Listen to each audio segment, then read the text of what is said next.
Class 12 আমরা next জিনের গঠনের পর আমরা যেটা নিয়ে পরবর্তী আলোচনা করব সেটা হচ্ছে সেক্স ডিটারমিনেশন।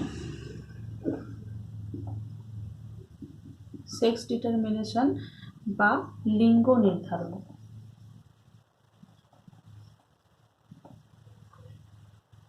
ক্লাস শুরুর আগে আমি একটা ব্যাপার নিয়ে একটা প্রাইমারি আইডিয়া দিয়ে দেব।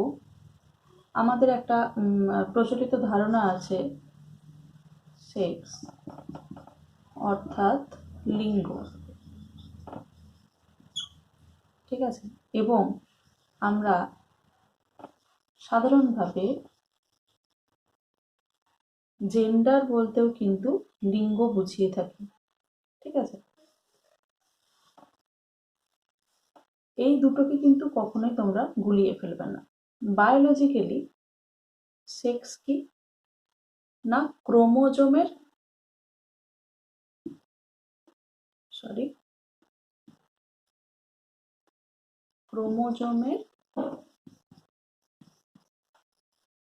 বহিঃপ্রকাশ।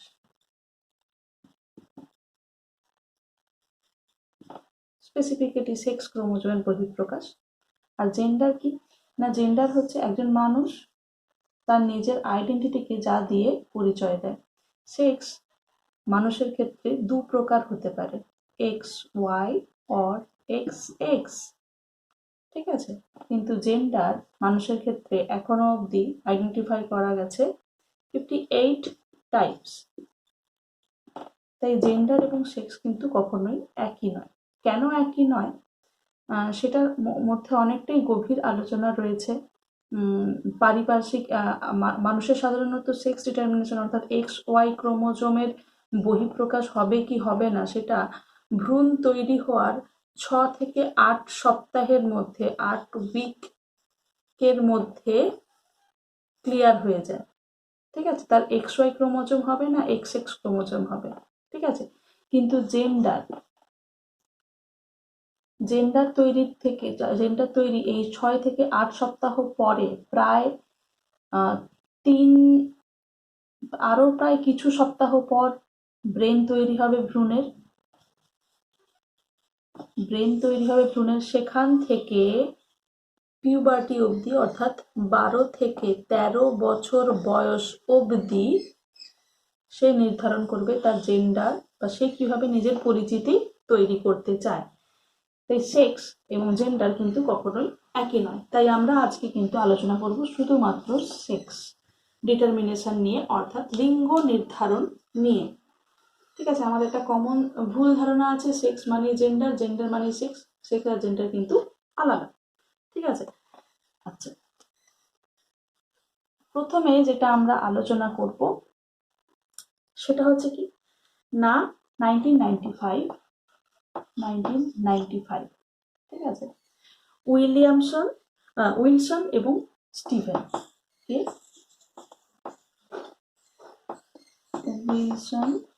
এবং স্টিভেন একটি তত্ত্ব প্রকাশ করেন। তত্ত্বটা কি? তত্ত্বটা হচ্ছে chromosome theory of sex determination. Chromosome theory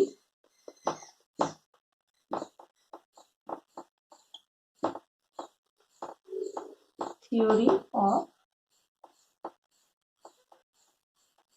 sex determination.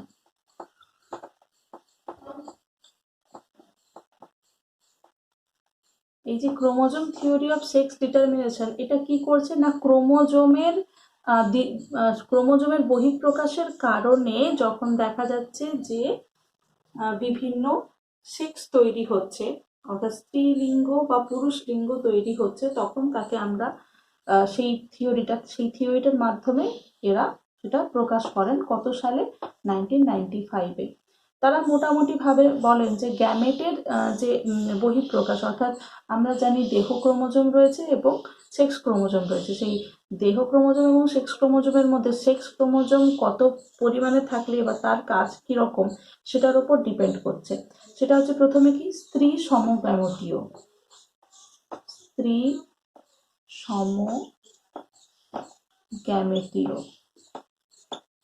অর্থাৎ এক্স এক্স যদি স্ত্রী এবং পুরুষ পুরুষ হয়, পুরুষের ক্ষেত্রে বিষম গ্যামেটীয়, অর্থাৎ কি এক্স ওয়াই দুটো গ্যামেট আলাদা, দুটো গ্যামেট একই ক্রোমোজোম। এছাড়া হতে পারে কি স্ত্রী বিষম গ্যামেটীয়, পুরুষ সমগ্যামেটীয়। ঠিক আছে, অর্থাৎ পুরুষ হবে কি এক্স এক্স, স্ত্রী হবে এক্স ওয়াই। এটা কাদের ক্ষেত্রে দেখা যায়? এটা সাধারণত দেখা যায় পাখিদের ক্ষেত্রে বা রেশম মথের ক্ষেত্রে। আগে যেটা আমরা দেখলাম স্ত্রী সমগ্যামেটীয় পুরুষ বিষমগ্যামেটীয়, এটা মানুষের ক্ষেত্রে দেখা যায়, অধিকাংশ স্তন্যপায়ী প্রাণীর ক্ষেত্রে দেখা যায়, বিভিন্ন পতঙ্গের ক্ষেত্রে দেখা যায়। ঠিক আছে, আরেকটা যেটা একটু জটিল কিন্তু খুব ইম্পর্টেন্ট, সেটা হচ্ছে কি না এক্স ক্রোমোজোম আর অটোজোম সংখ্যার অনুপাত। অটোজোম এবং সেক্স ক্রোমোজোম তোমরা অলরেডি জানো। অটোজোম মানে কি? অটোজোম হচ্ছে যে ক্রোমোজোমগুলো দৈহিক বৈশিষ্ট্য নির্ধারণ করে তাদেরকে আমরা বলছি এক্স ক্রোমোজোম। মানুষের ক্ষেত্রে যেটা রয়েছে 44। সেক্স ক্রোমোজোম কি? সেক্স ক্রোমোজোম হচ্ছে সে লিঙ্গ নির্ধারণ করে,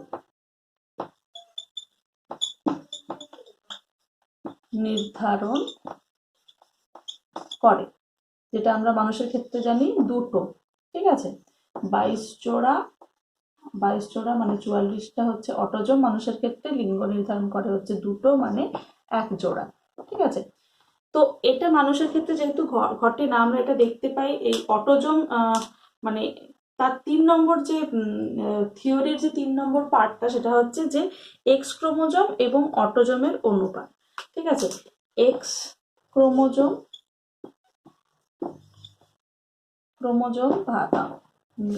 আর অটোজোম। এই পরীক্ষাটা ব্রিজেস করেছিলেন। ব্রিজেসের থিওরির ওপর একটা ব্রিজেসের থিওরি এটার ওপর মানে এই থিওরিটার ওপর কাজ করে প্রমাণ করেন যেটা সঠিক। কিরকম ভাবে না, তিনি ড্রসোফিলা মাছির ওপর এই পরীক্ষাটা করেন। ড্রসোফিলা মাছির ক্ষেত্রে পরীক্ষাটা করেছিলেন কিরকম ভাবে না, তিনি দেখেন যে ড্রসোফিলা মাছির ক্ষেত্রে সাধারণত যখন একটি ড্রসোফিলা মাছের ক্ষেত্রে ট্রিপ্লয়েড দেখা যায়। আমরা ডিপ্লয়েড মানে কি জানি? ডিপ্লয়েড মানে জানি 2n, হ্যাপ্লয়েড মানে n, ট্রিপ্লয়েড মানে হচ্ছে 3n। তো ড্রসোফিলা মাছের ক্ষেত্রে কিন্তু 3n ক্রোমোজোম সংখ্যা দেখা যায়। তো তিনি একটি 3n মানে ট্রিপ্লয়েড স্ত্রী মাছির সাথে একটি ডিপ্লয়েড পুরুষ মাছির মিলন ঘটান। ঠিক আছে, ট্রিপ্লয়েডের ক্ষেত্রে মাছির যে ক্রোমোজোম সংখ্যাটা, সেটাকে যদি আমরা 3x মানে 3টে সেক্স ক্রোমোজোম এবং 3a 3 সেট অটোজোম, 3টে অটোজোম, এটার সাথে তিনি ক্রস করেন কার না 2xy 2a। ঠিক আছে, যে অটোজোমের সংখ্যা ডিপ্লয়েড এবং xy, এটা একটি পুরুষ মাছি, আর এটা হচ্ছে 3x 3a। তো গ্যামেট কি কি পান? গ্যামেট মোটামুটি হবে স্ত্রীর কাছ থেকে দেখা যাবে তিনি পেয়েছিলেন 2x 2a একটা গ্যামেট। দ্বিতীয় গ্যামেট কি xa, তৃতীয় গ্যামেট হচ্ছে 2xa আর x2a, 4টে গ্যামেট পান। অর্থাৎ কি, যেরকম যদি ভাঙা যায়, ভাঙলে আমরা দেখতে পাবো 3xa মানে 3টে এক্স ক্রোমোজোম এবং 3টে অটোজোম মানে অটোজোমের ক্রোমোজোম আর কি। তো দুটো একটাতে আছে, দুটো এক্স ক্রোমোজোম দুটো অটোজোম, তাহলে বাকি থাকবে কটা? একটা এক্স ক্রোমোজোম একটা অটোজোম, তাই তো? তাহলে 3 হবে। আরেকটা ভাবে তিনি ভাঙতে পারবেন, সেটা হচ্ছে দুটো এক্স ক্রোমোজোম একটা অটোজোম আর একটা এক্স ক্রোমোজোম। এটা যদি ভাগেন তাহলে বাকি থাকবে কি একটা এক্স ক্রোমোজোম আর দুটো অটোজোম। তো এটা কিন্তু পুরুষের ক্ষেত্রে কি তিনি কি পাবেন? শুধু এক্স এ বা ওয়াই এ, এই দুটো গ্যামেটই পাবেন। এবার আমরা যদি এদের মধ্যে ক্রস ঘটাই, অর্থাৎ যদি আমরা ওই যেরকম করে আমরা মেন্ডেলের এক সংকর জনন এবং দ্বিসংকর জননের চেকার বক্স করেছিলাম, সেরকম ভাবে যদি আমরা ক্রস ঘটাই, তাহলে আমরা দেখতে পাবো যে বিভিন্ন ধরনের যে ক্রোমোজোমের সমন্বয় দেখা যাচ্ছে সেটা খানিকটা এরকম। আমরা পাবো 3x3a অর্থাৎ ট্রিপ্লয়েড স্ত্রী, ট্রিপ্লয়েড স্ত্রী। এছাড়া পাবো 2x2a ডিপ্লয়েড স্ত্রী। আর কি পাবো? 2xy2a। আচ্ছা, এখানে y আছে বলে মনে হতে পারে যে এটা তাহলে পুরুষ হবে। না, এটা কিন্তু পুরুষ হয় না, কারণ ড্রসোফিলার ক্ষেত্রে দেখা গেছে যে ওয়াই ক্রোমোজোম কিন্তু পুরুষ লিঙ্গ নির্ধারণ করে না। ওয়াই ক্রোমোজোম সেক্স ক্রোমোজোম হলেও সে কিন্তু পুরুষ লিঙ্গ নির্ধারণ করে না। ড্রসোফিলার ক্ষেত্রে অটোজমি আসলে পুরুষ ক্রোমোজোম, পুরুষের যে লিঙ্গ সেটা প্রকাশ করতে সাহায্য করে। 2x2a এটাও কিন্তু দেখা গেছে স্ত্রী। ঠিক আছে, এইটাই এই যে এই ওয়াই ক্রোমোজোমটা করে না, বরং তার জায়গায় এই যখন দেখা যাচ্ছে, অর্থাৎ আমরা দেখতে পাচ্ছি যখন এই অটোজম এবং সেক্স ক্রোমোজোম অটোজম এবং সেক্স ক্রোমোজোম এই দুটোর অনুপাত 1:1 থাকছে। অর্থাৎ তিনটে সেক্স ক্রোমোজোম হলে তিনটে অটোজম, দুটো সেক্স ক্রোমোজোম হলে দুটো অটোজম, দুটো সেক্স ক্রোমোজোম হলে দুটো অটোজম। এই অনুপাতটা যখন থাকছে তখন কি হচ্ছে? তখন হচ্ছে স্ত্রী। ঠিক আছে, অর্থাৎ সাম্যাবস্থা অটোজম এবং সেক্স ক্রোমোজোমের যখন সাম্যাবস্থা, তখন ড্রসোফিলা মাছি স্ত্রী হিসেবে প্রকাশ পাচ্ছে নিজেকে। যখন এই সাম্যাবস্থাটার ক্ষেত্রে আমরা দেখতে পাই যে সাম্যাবস্থাটা পরিবর্তন হয়ে গেছে, অর্থাৎ কি সেক্স ক্রোমোজোমটা বেশি হয়ে গেছে, অর্থাৎ এটা হয়ে গেছে ধরো 3x, এটা হয়ে গেছে 2a, তখন এটাকে আমরা বলি মেটা স্ত্রী। ঠিক আছে, অর্থাৎ কি না সেক্স ক্রোমোজোমের পরিমাণ অটোজমের তুলনায় বেশি, তখন আমরা তাকে বলছি মেটা স্ত্রী। তাহলে পুরুষ কখন বলবো?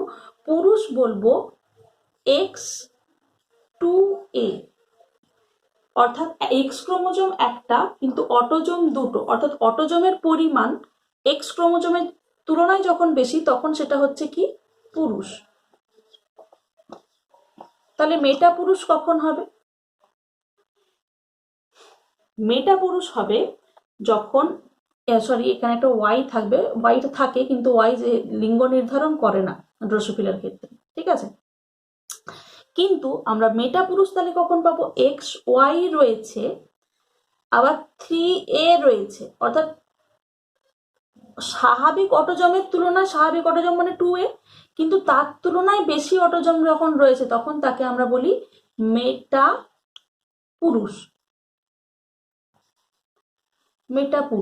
তো দেখতে পাচ্ছ এখানে 1 2 3 4 চারটে লিঙ্গ অলরেডি হয়ে গেছে ড্রসোফিলার ক্ষেত্রে। আরো একটা লিঙ্গ রয়েছে যার ক্ষেত্রে দেখা যায় কি আন্তর্লিঙ্গ। ঠিক আছে, এটার ক্ষেত্রে আন্তর্লিঙ্গ কখন হচ্ছে না একই দেহে স্ত্রী এবং পুরুষের চরিত্র বর্তমান। এটা কখন হবে? 2xy ভার্সাস 3a, অর্থাৎ স্ত্রীর চরিত্রও বর্তমান, পুরুষের চরিত্রও বর্তমান। আর এটা হচ্ছে 2x3a, এটা হচ্ছে কি? এটা হচ্ছে আন্তর্লিঙ্গ। অর্থাৎ স্ত্রী এবং পুরুষ উভয়ের চরিত্রই বর্তমান। তো এটা হচ্ছে ক্রোমোজোম এবং অটোজোমের অনুপাত দ্বারা ড্রসোফিলা মাছির ক্ষেত্রে লিঙ্গ নির্ধারণ হয়। তাদের ক্ষেত্রে 1 2 3 4 5 পাঁচটা লিঙ্গ দেখা যায়। কিন্তু সাধারণত আমরা যেটা দেখতে পাবো, যেটা স্তন্যপায়ী প্রাণীদের ক্ষেত্রে আমরা দেখতে পাই, সেটা হচ্ছে স্ত্রী সমগ্যামেটীয়, মানে এত জটিলতার মধ্যে না গিয়ে শুধুমাত্র এক্স এক্স যদি থাকে তাহলে হচ্ছে স্ত্রী, এবং এক্স ওয়াই যদি থাকে তাহলে হচ্ছে পুরুষ। আর পাখিদের ক্ষেত্রে আমরা দেখতে পাবো এক্স এক্স হচ্ছে পুরুষ, আর এক্স এক্স ওয়াই হচ্ছে স্ত্রী, মানে স্ত্রী বিষমগ্যামেটীয় এবং পুরুষ সমগ্যামেটীয়। আরেকটা যেটা ড্রসোফিলা মাছের ক্ষেত্রে আমরা দেখতে পাবো, অটোজমের এবং সেক্স ক্রোমোজোমের রেশিওর ওপর বা অনুপাতের ওপর ডিপেন্ড করছে সে পুরুষ হবে না স্ত্রী হবে, সে মেটা স্ত্রী হবে না সে মেটা পুরুষ হবে, না সে আন্তর্লিঙ্গ হবে। আচ্ছা, এই গেল আমাদের মোটামুটিভাবে পুরো থিওরি অফ মানে chromosomal theory of sex determination. এরপরে আমরা মানুষের লিঙ্গ নির্ধারণ পদ্ধতিটা একটু ভালোভাবে জানবো। মানুষের ক্ষেত্রে আমরা জানি অটোজোম রয়েছে কত জোড়া? মানুষের ক্ষেত্রে অটোজোম রয়েছে 22 জোড়া এবং সেক্স ক্রোমোজোম রয়েছে 1 জোড়া। 22 জোড়া অটোজোম আর সেক্স ক্রোমোজোম রয়েছে কত? 1 জোড়া।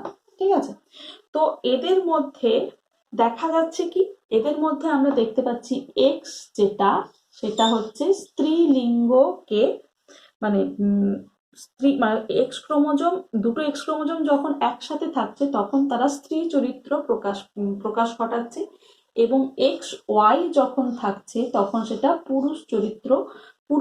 আচ্ছা, চরিত্র মানে কিন্তু এখানে শুধুমাত্র যৌনাঙ্গ তৈরি করে এক্স ওয়াই ক্রোমোজোম, অন্য কোনো চরিত্র মানে যেগুলোকে আমরা মেয়েলি চরিত্র বলে থাকি বা পুরুষালী চরিত্র বলে থাকি, তার উপর কিন্তু এক্স ওয়াই ক্রোমোজোমের কোনো হাত নেই।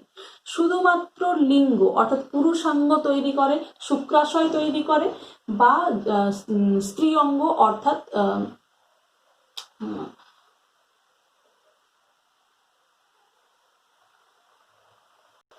স্ত্রীলিঙ্গ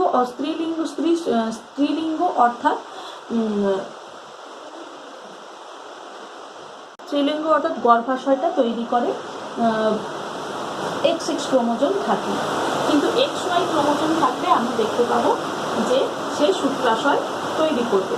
কেন তৈরি করবে না, এই যে এই ওয়াই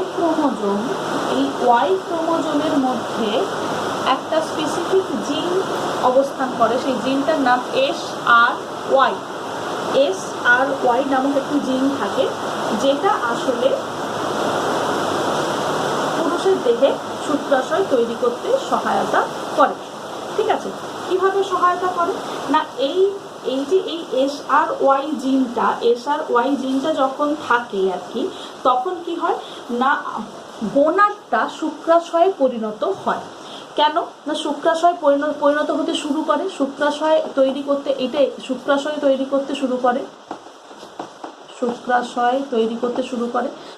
যখন তৈরি হতে শুরু করে তখন সে শুক্রাশয় থেকে টেস্টোস্টেরন এবং মুলেরিয়ান ইনহিবিটিং হরমোন ক্ষরিত করে। টেস্টোস্টেরন ক্ষরণ করে। আরেকটা হচ্ছে মুলেরিয়ান ইনহিবিটিং হরমোন MIH ক্ষরণ করে।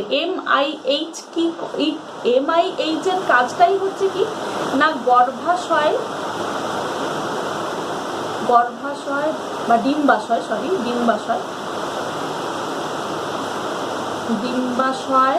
তৈরি করতে দেয় না, অর্থাৎ কি এই হরমোনটা নিঃসৃত হলে ডিম্বাশয় তৈরি করতে দেয় না। ঠিক আছে, তো এবার এইটা শুক্রাশয় থেকে টেস্টোস্টেরন ক্ষরণ হচ্ছে, আর কি ক্ষরণ হচ্ছে MIH, যেটা ডিম্বাশয় তৈরি হতে দিচ্ছে না। অর্থাৎ এই SRY জিনটা যখন অ্যাক্টিভেটেড হয়ে যায় তখন কিন্তু শুক্রাশয় তৈরি হয় এবং ডিম্বাশয় তৈরি হতে বাধা দেয়। ঠিক আছে, তাহলে স্ত্রীর ক্ষেত্রে কি হয় না, স্ত্রীর ক্ষেত্রে SRY জিনটা থাকে না। স্ত্রীর ক্ষেত্রে আমরা দেখতে পাবো কি এই SRY জিনটা অনুপস্থিত থাকে না। ঠিক আছে, SRY জিন যখন থাকে না তখন কি করে না, তখন কি হয় না, তখন জাইগোটের মানে পরিস্ফুরণকালে প্রাথমিক গোনাডটা ডিম্বাশয়ে পরিণত হয়। তখন যখন SRY জিন থাকে না তখন নর্মালি কি হয়, ডিম্বাশয়ে পরিণত হতে শুরু করে। ঠিক আছে, এবং তার থেকে বিভিন্ন হরমোন ক্ষরণ ক্ষরিত হয়। এইবার এই এই যে এই এই যে আমরা এই পুরো ব্যাপারটা দেখতে পেলাম, তার মানে কি এই SRY জিনটা Y ক্রোমোজোমে থাকে বলেই শুক্রাশয় তৈরি হয়, এবং SRY যখন অনুপস্থিত থাকে তখন স্বাভাবিকভাবেই কি হয় না শুক্রাশয় তৈরি হয় না তার, এবং MAH তৈরি মানে MAH যে হরমোনটা যেটা স্ত্রীলিঙ্গ তৈরি হতে বাধা দিচ্ছিল সেটাও সেই সেই বাধাটাও কেটে যায়। তো এর ফলে কি হয় না, এর ফলে স্ত্রীলিঙ্গ বা স্ত্রীর যে যৌন অঙ্গ সেগুলো তৈরি হতে শুরু করে। ঠিক আছে, এইবার আরেকটা জিনিস আমরা দেখতে পাবো, সেটা হচ্ছে কি না, যখন SRY জিনটা কি হয় না অ্যাক্টিভেটেড, SRY জিনটা যখন অ্যাক্টিভেটেড হয়ে যায় তখন কি হয় না, তখন এই DSS নামক যে একটা জিন ছিল, DSS নামক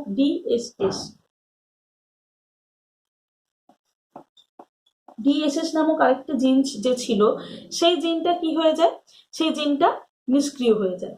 সেই জিনটা নিষ্ক্রিয় হলে তখন কি হয়, তখন মেল যে বিভিন্ন ক্যারেক্টারিস্টিক্স সিগনিফিকেন্স, মানে পুরুষের দেহের যে বিভিন্ন চারিত্রিক বৈশিষ্ট্য বা দৈহিক চারিত্রিক বৈশিষ্ট্য সেগুলো তৈরি হতে শুরু করে।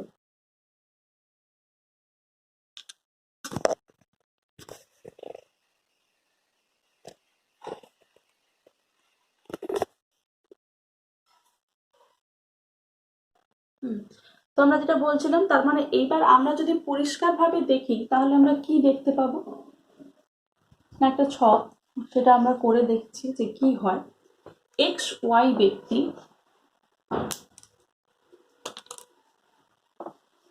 XY ব্যক্তির কি থাকে, XY ব্যক্তির ক্ষেত্রে থাকে SRY জিন, তাই তো। SRY জিন কি করে, SRY জিন যে DSS যে জিনটা থাকে সেটাকে নিষ্ক্রিয় করে দেয়, নিষ্ক্রিয় করে।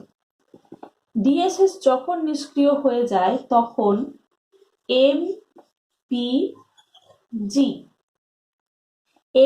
MPG বা মেল পাথওয়ে জিন্স, মেল মানে পুরুষ, পাথওয়ে পুরুষের বিভিন্ন যে চারিত্রিক বৈশিষ্ট্য সেগুলোকে তৈরি হতে, এটা যখন নিষ্ক্রিয় হয়ে যায় তখন এটা চারিত্রিক এই বৈশিষ্ট্য, এই জিনের বৈশিষ্ট্য প্রকাশ পায়। এ কি করে, এ তৈরি করে হচ্ছে পুরুষ হরমোন, পুং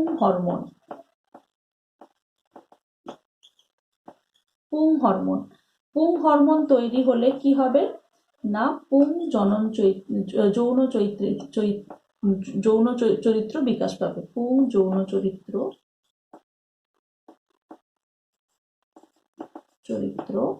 বিকাশ,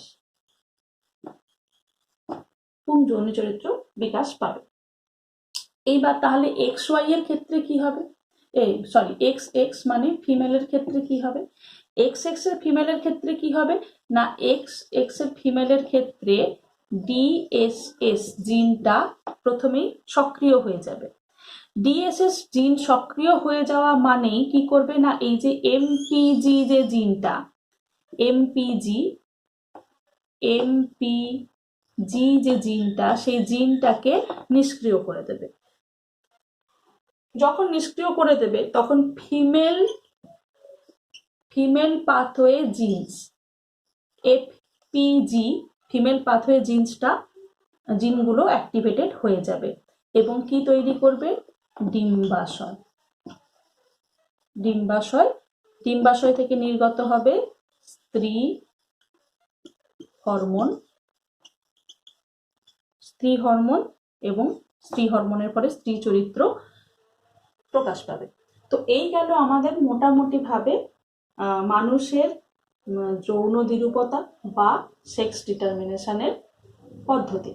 তার মানে আমরা দেখতে পাচ্ছি যে Y ক্রোমোজোমের মধ্যে SRY জিন বর্তমান, SRY জিন কি করে না DSS যে জিনটা সেই জিনটাকে ডিঅ্যাক্টিভেট করে, যখন Y ক্রোমোজোম থাকে তখন এটা ডিঅ্যাক্টিভেটেড হয়ে যায়, এর ফলে পুং হরমোন তৈরি হয় MPG, জিনের জিনের বৈশিষ্ট্য হিসেবে। এবং XY এর ক্ষেত্রে DSS হরমোন নিষ্ক্রিয় হয় না, সক্রিয় থাকে, ফলে MPG নিষ্ক্রিয় হয়ে যায়। ফলে FPF যে জিনগুলো, ফিমেল পাথওয়ে জিনগুলো, সেগুলো সক্রিয় হয় এবং ডিম্বাশয় তৈরি করে এবং স্ত্রী হরমোন তৈরি করে। এই ছিল তোমাদের মোটামুটিভাবে সেক্স ডিটারমিনেশন জিনের কার্যাবলী।